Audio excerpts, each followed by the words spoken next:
रात के 2 बज रहे थे। मैं अपने कमरे में बैठा पुराना मोबाइल देख रहा था कि अचानक बिजली चली गई। अंधेरे में सिर्फ हवा की सरसराहट सुनाई दे रही थी और सामने दीवार पर किसी साए को हिलते देखा। लेकिन कमरे में मैं अकेला था। वो रात जब मैंने पहली बार छत वाले पुराने घर की आवाज सुनी थी और उसके बाद मेरी जिंदगी कभी पहले जैसी नहीं रही। मेरा नाम हमजा है। मैं लाहौर के एक पुराने मोहल्ले में रहता हूँ जहाँ ज्यादातर घर ब्रिटिश जमाने के बने हुए हैं। हमारी गली के आखिर में एक ऐसा ही पुराना मकान था।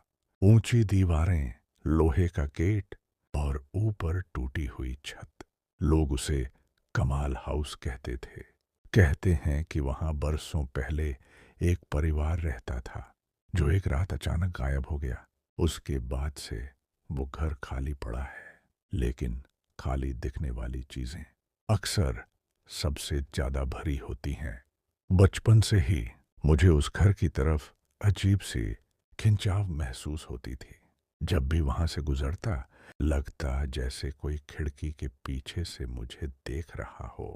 अम्मी हमेशा कहती थीं, बेटा उस घर के पास मत जाना, वहां कुछ ठीक नहीं है। मैं हंस देता था, लेकिन दिल के किसी कोने में डर भी था।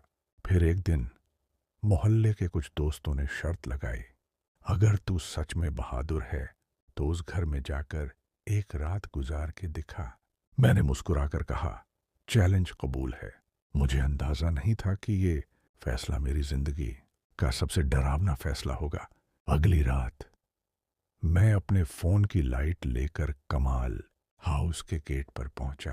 गेट जंग लगा हुआ था, जैसे बरसों से किसी ने खोला ही न हो।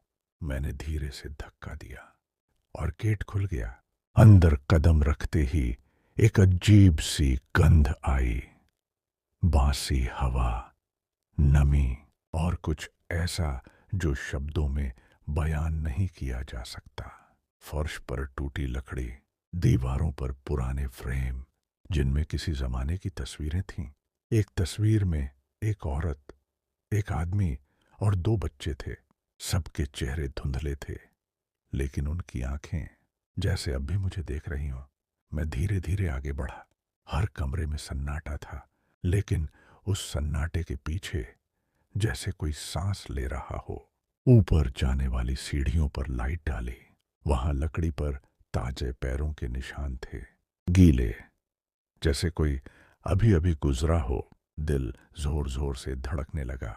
मैंने खुद से कहा, शायद कोई मजाक कर गया होगा, लेकिन उस वक्त मेरा पूरा शरीर पसीने में भीग चुका था। ऊपर पहुंचकर मैंने एक कमरा देखा। दरवाजा आधा खुला हुआ था।